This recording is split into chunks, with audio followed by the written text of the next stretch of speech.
Welcome everyone, one and all. This is the 14th episode of the Unbanned Podcast, and we have one thing to say. Unban Corvold, Faker's King. I feel like we've done this before, guys. No, nothing bad happened. Everything's fine. We just took a week off for vacation. Yeah, I went to the Bahamas. How was the Bahamas? Was it scratchy? Staticky? It was beautiful. Robotic? It was Bahaman. I was bombing. I'm funny. For those of you who are not patrons or have not checked the Patreon, last week we did a nice big long recording. We talked about the Mythic Championship 7, the new MTGO Premier system, some Secret Lair stuff. It was great. And for some reason that we really couldn't determine, about halfway through, Justin turned into a robot. So I was doing a Daft Punk impression. There's only two options. Either he desynced or the cord was on his mic was a little loose. It happens sometimes. Yeah. So basically, that's up in its entirety, basically unedited for any patrons if you want to listen to Robot Justin. But we are going to do a quick breakdown of what we talked about last week, really fast. First off, congratulations, Piotr Glogowski, for winning Mythic Championship 7. Great work out there with Gen Sacrifice. Undefeated. It's all sacrifice decks. And that's where the card for this week comes from, is Corvold. Who knew that putting powerful brawl cards into standard would be good in a deck? Oh, I just remembered we went on like a 35-minute rant about that, didn't we? Yeah, we did in the last episode. I will sum up that 35-minute rant. Maybe Wizards should stop printing exclusive cards into things and saying these will never be played in standard, because they will. I'm waiting for the Bant Commander to show up in a standard deck, because that card is busted. They're printing in a bunch of Enchantress pieces, and he kind of fits in that. Yeah, I'm just waiting for that card to be busted. Anyway, stop printing cards that are like Nexus of Fate, where they're exclusive to one way to get them, and they're also broken. But great job on Piotr for figuring out that Corvold is really good in Sacrifice. Let's just call him Canister. Piotr, you're Canister from now on. I'm sorry. We're bad Americans who can't pronounce your name. You guys are. I'm uncultured. Quick hit on this because it is a giant article and you should go read it yourself, but they have a brand new Premier system on MTGO, which we talked about at length. All the qualifier points are combined into one nice little package, just this one QP system. You don't have to do different formats, but you have to have 40 of these points to play a PTQ now, which we don't really like. It's like gatekeeping for the sake of gatekeeping. Yeah, it's better to just have more events to play instead of making me pay for an event with the points. I actually have new thoughts on this. If you are going to gatekeep an event and make you get qualifier points before playing in it, make that event worth it for me to play. The PTQ payouts are awful. You make no money for top 32. Like, you just don't. Yeah, or give more qualifications. Give it to the top 3 or top 4 instead of the number 1, just because everyone's already proven themselves to be a good player. I don't know. That's an idea. I mean, even if it's just like, hey, you can easily replay the next PTQ with these, I don't know, points or whatever that we give out for every other big tournament, like challenges, but we don't give out for PTQs. You get booster packs for PTQs. Anyway, that's the entirety of last week's episode, basically, in very brief. And we were so excited to get into it and get through that little recap that we didn't introduce anyone. And by we, I mean I didn't. Hey everyone, I'm Jake the Jackal. I'm your main host, I guess, and these are my also main hosts. I don't know, we're all hosts. We got Justin. I am Justin. And we also have Jordan. Let's be real here, though. You're the host. We're just side baggage. We're just here. Have you ever played a 1-mana enchantment aura that gives a creature -2/-2? That is me. That's dead weight. The card's dead weight. That's me. Alright, so new news, new decks, new things this week that were not last week. Hey, this is the reason we swapped to uploading on whenever I finish editing, and recording on Monday. It's because of stuff like this. So much stuff happened today. We actually were going to mention it in the other episode. I think we completely forgot. And it didn't come out anyway, so it doesn't matter. But we switched to recording on Monday nights because they announce all of the band announcements on Monday nights, and they do like all of their press releases on Monday nights. So first thing, surprise, surprise, we have a band announcement. No changes. Spoilers, no changes in anything. Except for Pioneer, which is separate. That's really weird. Why did they do that? Confused me as well. Like, I saw no changes. I'm like, and then an hour later, it's like, oh, Oko and Nexus of Fate spoiler are banned. Luckily, they have announced that they will be doing combined banned and restricted announcements with the beginning of the year. We're almost through all these weird Pioneer ones, but we'll start off with Oko is banned in Pioneer, along with Nexus of Fate. I don't really think this is a surprise. I would not be surprised if they just banned Oko in most formats at this point. Modern and Legacy might be next. Side note, if you're a regular listener, we talk about Oko getting banned a lot. We're talking about it because, holy crap, that card. It's getting the Gitaxian Probe treatment. I've said it 3 times now. It will be banned in everything, possibly restricted in Vintage. It's just too powerful. Oko is too good for every format but like Vintage. But guys, let's keep putting +2+ abilities on every Planeswalker. Yeah, Oko's pretty much broken. We've talked about it to death. We've talked about Nexus of Fate a little bit. Do you guys want to touch on why Nexus of Fate probably should go in Pioneer? Well, I would tell you, Jake, but it would take the entire round to tell you. Would it be about maybe 50 minutes of that round? Just roughly 50 minutes of Tamios and fogs and everything, the fun stuff. And what about you, Jordan? I'm glad that you led me in, Justin, because I wanted to rant about Nexus of Fate. Is there a time in your life where you don't want to rant about Nexus of Fate? It's a dumb card. I don't know why it exists. You can't hit Nexus of Fate with traditional hate. It doesn't work. The way it's worded, it never hits the yards. You can't exile graveyards to get rid of it. It's just always going to be there. So that means that even if you're just playing like a control deck, you'll run into this thing where people will run 1 or 2 of them and just run some way to discard, or they'll just keep them in hand. It's the best thing to do in late game. It's kind of like Field of the Dead is, as long as you're in the color to play it, it is just the best thing to be doing late game because you take infinite turns. Nothing can beat you at that point. It's fun. Yeah, and it also has the problem that you have to reword tournaments around it to make online tournaments work with it, and you just burn through all of your opponent's time. You can get to the thing that some control players do. Well, they will get a game and then they'll drag out the second game in order so that if they lose it, then they can tie the match. It's just all the bad. It's like Sensei's Dividing Top. It takes too long to play. It shouldn't be around. Yeah, I'm glad I never had to really face Nexus when I was playing, because I didn't really play Standard at the time, and I haven't been playing Pioneer. Because if I was, I'd probably be bringing a book every single time I went to any kind of event just because of Nexus decks. Yeah, exactly. And playing against it on Arena is obnoxious. I saw Nexus of Fate. I heard people talking about it when it was printed. I said this card is stupid and should just be banned on a rifle, and they never did. And then they eventually banned it in Best of One, which was also stupid. That's actually a pretty good way of getting into the next part of the banned and restricted announcement. Even though there was nothing banned in Standard, Modern, Legacy, any of the normal formats that don't have the weird stuff with Pioneer, they did announce a couple of weird things around bans. The first weird thing they announced was historic suspensions.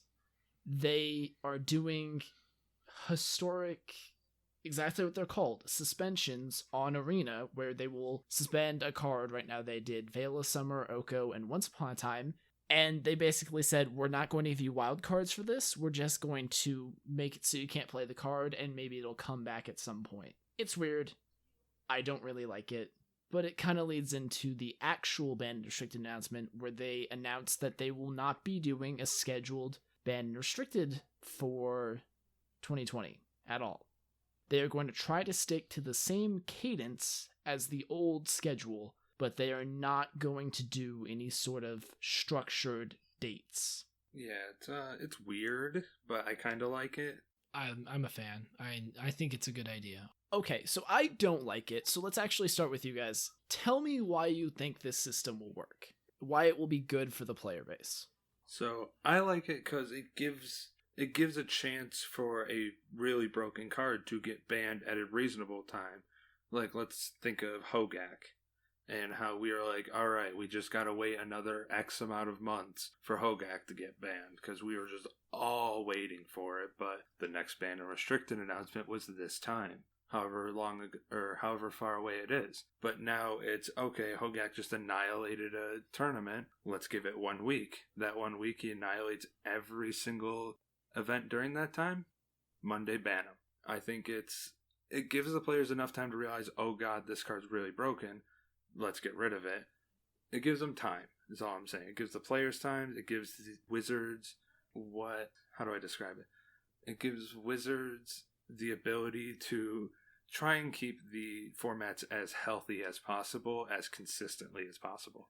As a counterpoint to what you said, the issue with Hogak was not the actual scheduling. They had the opportunity to ban Hogak, and they didn't pull the trigger. And I would argue that they banned Bridge from Below first, and they should have banned both or just Hogak. And they did that not because of them thinking that it was the format health first. I think they did it completely out of monetary gain, which makes sense. Wizards is a business, but They just did not want to ban the card from the set. They wanted something else to be able to be done with it.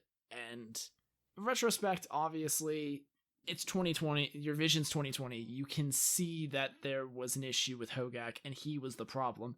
I don't know a single person who did not expect Hogak to get banned when Bridge from Below was banned. Everyone thought that that was something that could happen, and they just ignored it. They just said Bridge from Below is going to go, and then this will be a fair deck again, as if Bridge from Below hadn't been sitting in the format, been doing literally nothing for a very long time, and suddenly it's one of the best cards of the format. I agree that with Hogak especially, it was definitely them wanting to save the card, the new card that was cool. They were kind of blinded by it. Everyone knew that Hogak was the problem, I think. There was some debate, but really I think we all knew that it was the new card. As well, they had every option after Hogak came back after Bridge's ban to ban it again. They can emergency ban cards. That's in their policies, and that was a perfect time to use that power, and they just didn't do it. Here's the problem with emergency bans and the reason they're getting rid of this system where they schedule bans. It influences people to such a degree when you emergency ban something. When you say, we've messed up the format so bad, we have to go off schedule and just ban this thing right now, I think that messes people up more than this new system where they're just not announcing anything.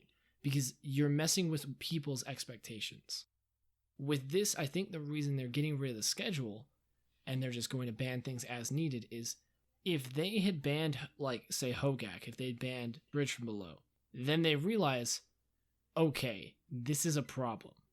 Now they have to weigh the bad press and amount of bad feelings that they get from emergency banning it after they just left it alive and letting it sit in the format, and it's a lose-lose. Whereas if they say there's no such thing as emergency ban anymore, we're just going to ban things as needed, they don't get all the bad press. So at least they get that back with the, hey, we're going to fix the format option.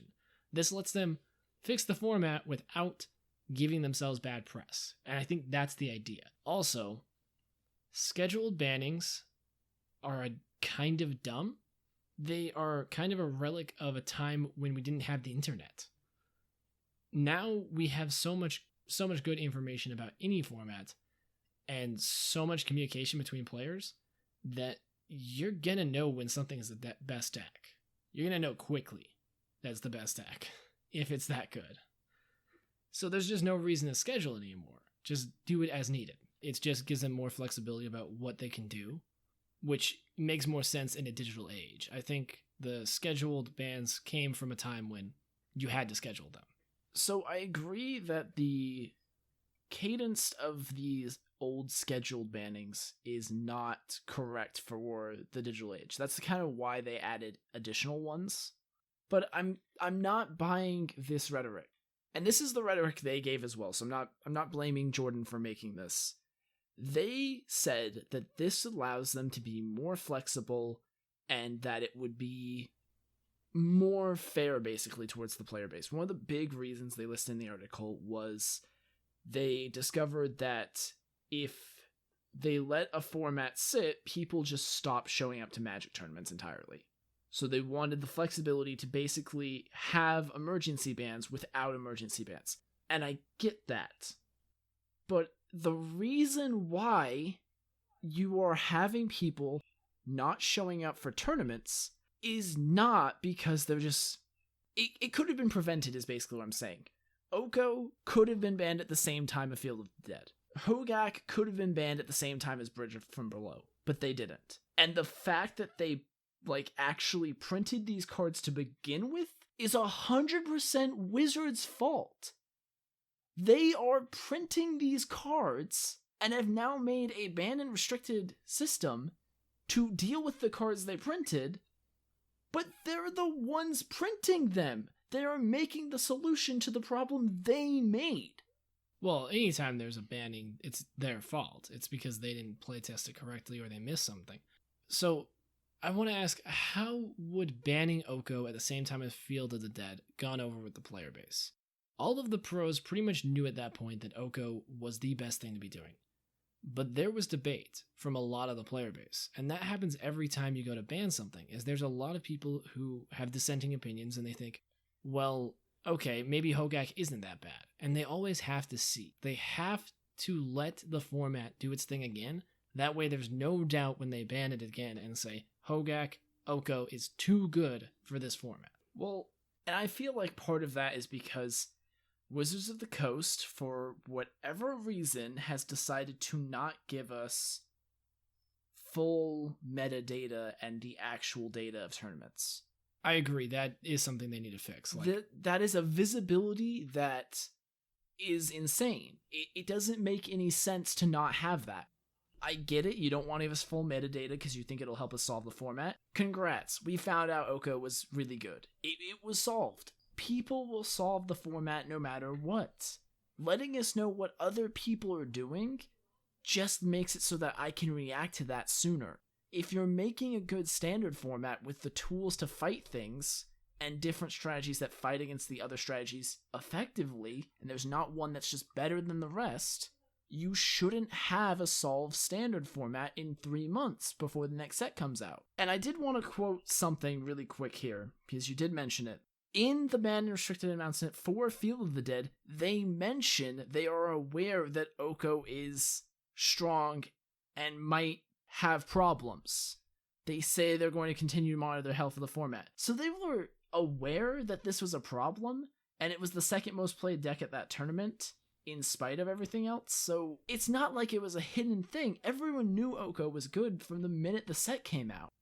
Yeah, I feel as though this is just them wanting to be able to pull the trigger sooner, because they can see more information than we can, because they refuse to give us all the information.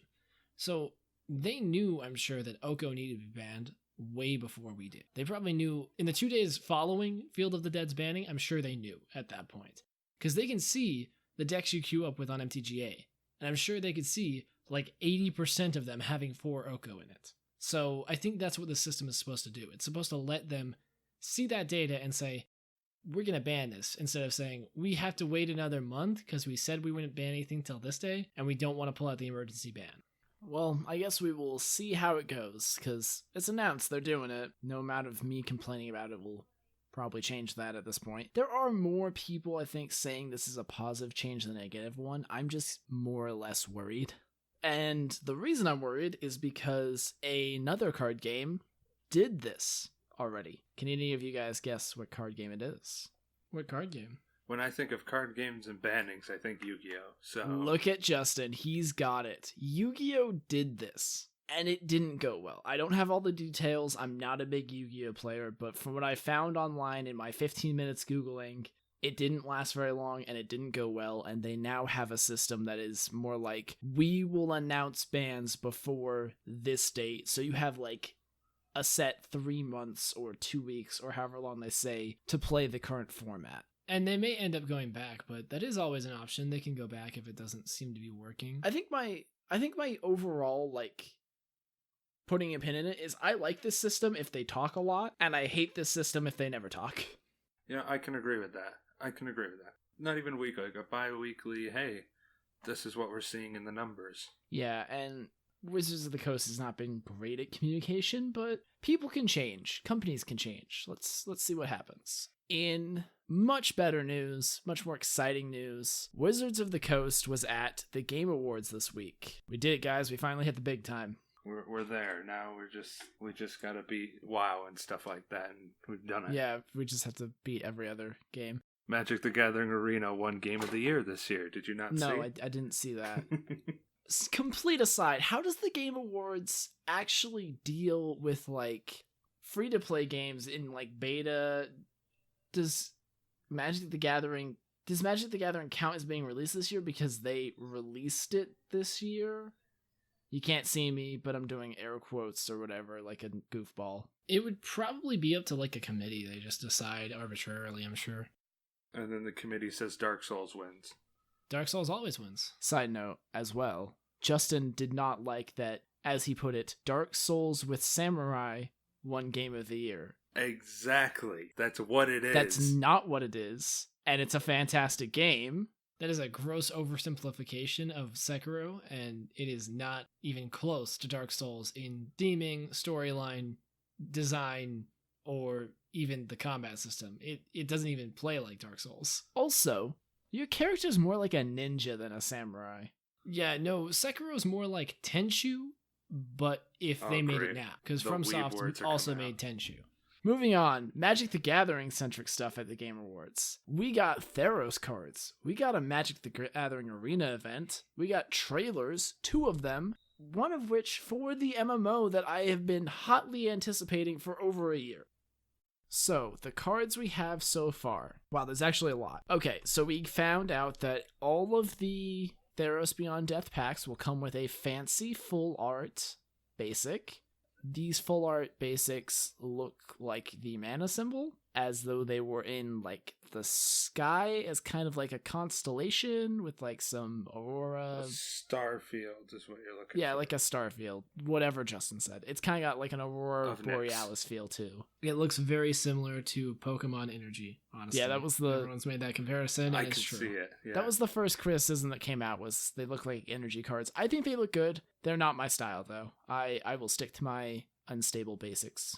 I think these will only look good, they look nice. I just think they will only be at their full potential in foil, and that's it. Like non-foil, these will not be that great. Yeah, if you pull foils of these, by the way, keep them. They will be worth something. Like seriously, the island's gonna look amazing in foil. Yeah. We also got 2 of the Planeswalkers, Ashiok and Elspeth revealed, as well as their showcase versions from the collector's boosters, the full out ones with alternate art, and they're like stone murals in like the Greek style. The statues. Yeah, they're really cool looking. First card, Elspeth, 2 white, 5 loyalty, has only negative abilities. I love it. And she has -1 up to 2 target creatures you control get +2/+1 until end of turn. -2, make a couple of 1/1 human soldier creature tokens. -3, you gain 5 life. And finally, she has a new keyword, Escape. Escape for 4 and 2 white for Elspeth, and you exile 4 other cards from your graveyard, and then you may cast this card from your graveyard for its escape cost. So basically, you pay its escape cost, exile 4 other cards, which is part of the cost, and then you can cast it for its actual cost. So effectively, it's a recursive Planeswalker, but it costs 10 mana to recur. It's kind of basically like they combine Delve and Flashback. That is exactly what I've read that wrong. It's just the 6 mana. You just cast the mana and the 4 cards. So yeah, that's the basis of it. Except that the Delve is not exactly the colorless mana. It can change. All in all, it's a cool mechanic. It feels kind of weird on Theros, but I guess it fits the Beyond Death theming. Yeah, that would be the point. I am waiting to see if they do what I hope they will do. I want this on an instance or sorcery that draws 2 and then discards 2. No. In all honesty, I guarantee you there is going to be a card kind of like that with Escape in Theros. There's going to be some sort of card that is an instant or sorcery that draws you cards, because that's going to be Blue's thing for Escape, and possibly Red's. And I'm looking forward to it. I'm so hyped. I would expect it to be more like Chemister's Insight than Faithless Looting, though. Maybe so, but either way, it could be cool. I know that they're really bad at figuring out, like, costs for things with these alternate costs. So I'm kind of hoping it'll be a little bit busted and I can play Phoenix with it, but I'm also just excited to... I'm just gonna run over a lot of these pretty quick, because I'm really only interested in the ones I think I'm gonna play in Standard. Elspeth is probably one of them. Ashiok is probably one of them. Ashiok is 3 blue-black for 5 loyalty planeswalker. +1, you make a 2/3 nightmare creature token, and whenever it attacks or blocks, each opponent exiles the top 2 cards of their library. Return target non-land permanent to its owner's hand for a -3, and then that player exiles a card from their hand. Then -7, you may cast up to 3 face-up cards your opponents own from exile without paying their mana costs.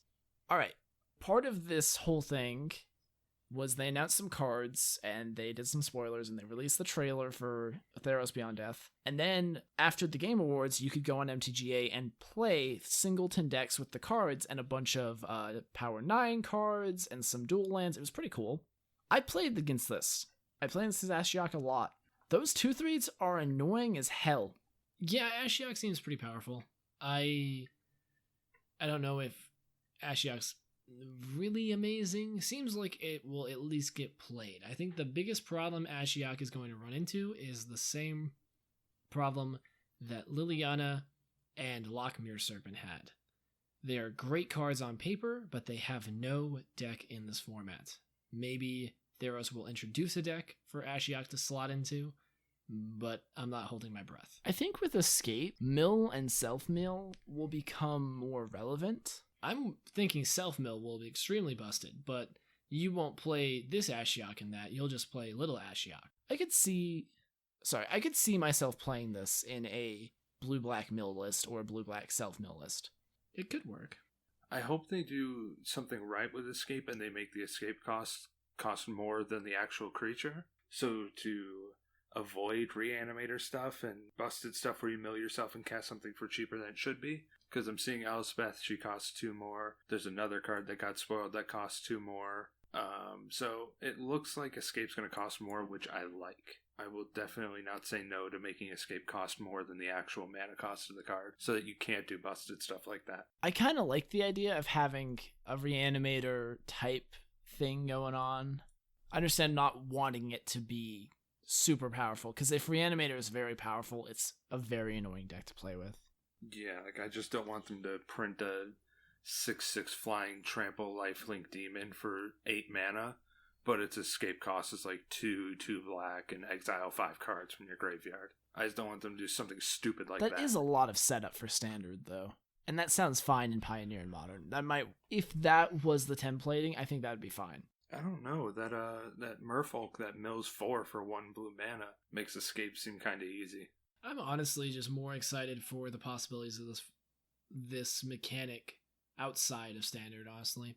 I think self-mill could be very cool, stocking your yard. I think it's going to do bad things for me in Standard just because I hate how grindy the format is right now, and I think this is setting up to make it grindier. But, oh well, not every Standard format's going to agree with me.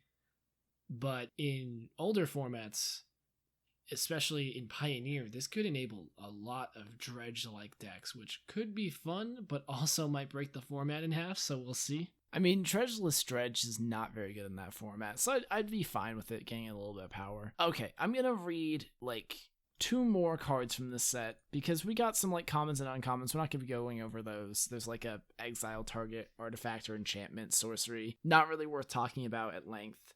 They look playable. I want to talk about the buy box promo, because they're still doing this for some reason. Athreos Shroud Veiled. So it's 4 white-black, indestructible, legendary enchantment creature god. As long as your devotion to white and black is less than 7, Athreos is not a creature. At the beginning of your end step, put a coin counter on another target creature. Whenever a creature with a coin counter on it dies or is put into exile, return that card to the battlefield under your control. And that's a 4/7. Is this constructed playable? It didn't sound good when I first read it, but now hearing you say it, this thing sounds like an absolute nightmare. Like, it's 6 mana, it's expensive, but that's given me like those Scarab God-ish feels, where you're just like constantly making more and more value. And this one doesn't, like, you can't just pump mana into it, but it happens once a turn. Yeah, Scarab God may, create value, but you are, every time, no matter what, you are going +1 on your board. Like, you are taking their creature and putting it on your board when you kill something. So, like, it's not a +1, but I'm saying, like, you whittle down their board by making your board better. It's... I hate this thing already. I'm sure I will run into it many times. There's been a few, like, Orzhov discard mid-rangey lists, and this kind of just goes right in them. So, Wiz just has to do one thing, and that's not put the word coin counter on any other card in this set. If they do that, it's over. I very much doubt they will do a coin counter. Oh, something I saw on Twitter as well.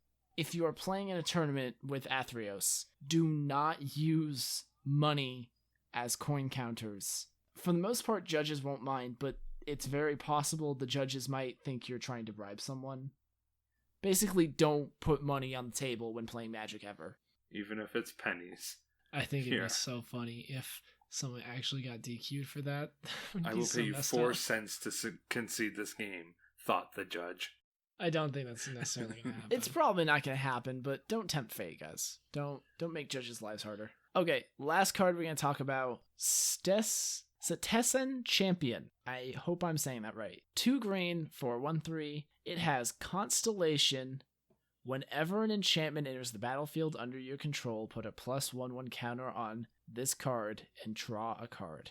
This card could enable Enchantress.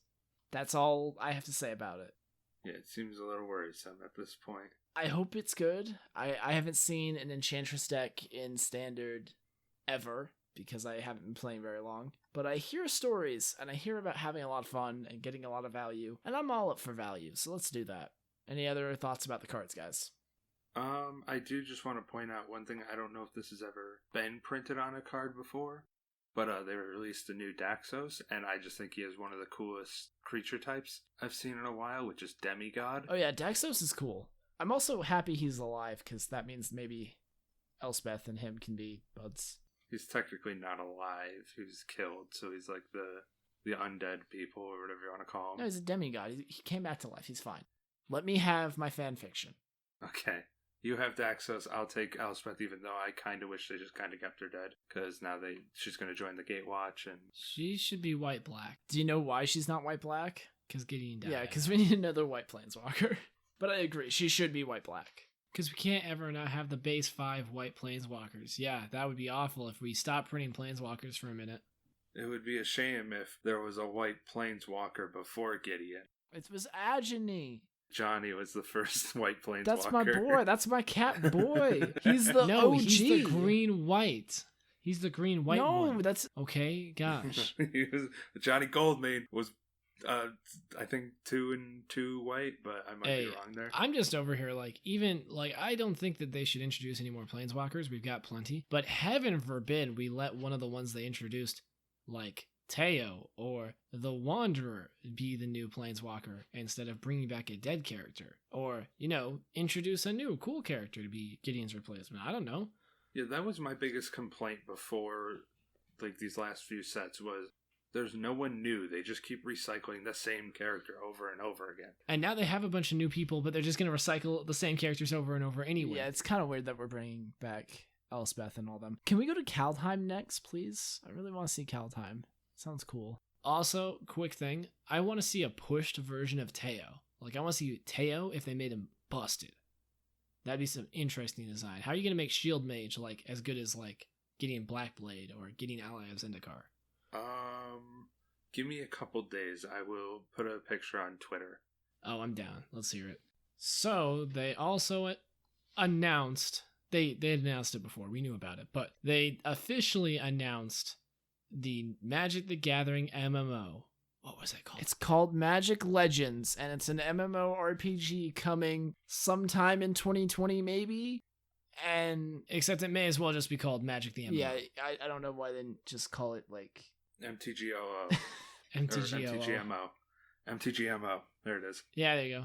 Massively online. I think they ended up doing that just for that exact reason. If they just named it Magic the MMO, people would be like, wait, you mean Magic Online? It's like, no, Magic the MMO. But here's the problem. The name's so generic, it doesn't clue you in that's a Magic the Gathering game. Yeah, and yeah, Magic Legends could literally be anything. They could have at least gone Magic the Gathering Legends, but I guess it's just Magic now. We left off the Gathering. We've gone from, we have Magic the Gathering expansion Legends to Magic the Gathering Legends. Yeah, there's also a Magic the Gathering set that's Legends. I forgot about that. Okay, whoever named this, you're not good at it. But what we know about the game actually sounds pretty exciting. So supposedly there's going to be 5 classes, and I'm going to talk about this at length because I love MMOs, and I love Magic, and I love the Magic world, and I want to play an MMO in the Magic world. Deal with it, listeners. There's going to be 5 classes representing each color, I would assume, and you can switch between them whenever. That sounds a little weird. Might not be into that. But supposedly, the skills you use will be randomly drawn from like a deck in real time. That sounds awesome. That does sound like a lot of fun. I'm kind of into it. It sounds like an adult version of Wizard 101. Jake was cheesing over this game already. I'm kind of excited. I want to play a Magic MMO. I want to be in the Magic world. Listen, they announced that you get to pick where you start, which I assume is related to your race, because we've only seen humans, planeswalkers in the trailer. But if you make it so I can't be a cat boy and run around with my boy Johnny, fighting Eldrazi and making sure everything in the whole world is just fantastic, we're done. We're done. If I can't start on Esper, then I'm going to be a sad. I guarantee that... Well, actually, I can't guarantee that. Maybe Alara won't be in this game. It's been so long since we've had a Alara set. That's what we need coming up. Actually, no. How about just a new plane? A new plane? That'd be cool. I would love Kaldheim. Do Kaldheim, please. Chandelar. No. My only thing is I agree. I really hope that it's not just humans, because that would be really boring as far as, like, how many weird races are there in Magic? Who doesn't want to be like a Vidalcan, you know? Starting classes, okay? You got red, white, green, blue, black, okay? Starting races. Yeah. Human, Viashino, Leonin, Vidalcan, Goblin. Oh, and Elf. I was really hoping you'd be like, you get to choose your color. White, blue, black, red, green. And then you get to choose your race. Human, or human. I'm trying to be hopeful here. We're being positive.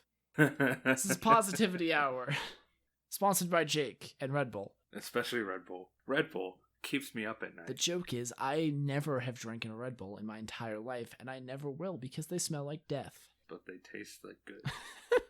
All right, we are off the rails.